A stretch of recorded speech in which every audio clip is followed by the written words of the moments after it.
আসসালামু আলাইকুম। আজকে রান্না করেছি ধুন্দুল দিয়ে কই মাছের ঝোল। এখন দেখো প্রস্তুত প্রণালী, কোথাও যাবেন না, আমার সঙ্গে থাকুন। মাছ আমি ভেজে নিয়েছি, এখন আমি পেঁয়াজ বেরেস্তা করে নেব।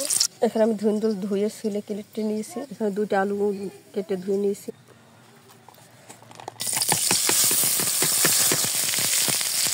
কাঁচামরিচ কাটা দিয়ে দিলাম, জিরা পেঁয়াজ বাটা দিয়ে দিলাম, লবণ দিয়ে দিলাম, হলুদ গুঁড়ো।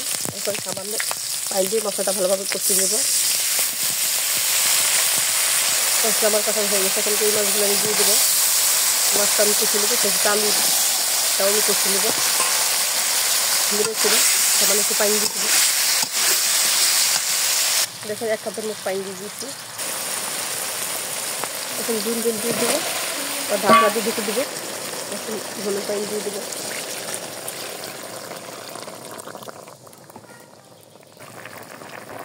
রান্না আমার প্রায় হয়ে গেছে। এখন পেঁয়াজ বেরেস্তা জিরা বাটা দিয়ে আমি দিয়ে দিলাম। 1 মিনিট নেড়ে আমি নামিয়ে নেবো তাল দিয়ে। ধুন্দুল দিয়ে কই মাছের ঝোল আমার রান্না শেষ। আজকে এ পর্যন্ত, আবার নতুন কোনো ভিডিও নিয়ে আপনাদের সামনে উপস্থিত হবো। সে পর্যন্ত ভালো থাকুন, সুস্থ থাকুন। আসসালামু আলাইকুম রহমতুল্লাহি ওয়া বারাকাতুহু।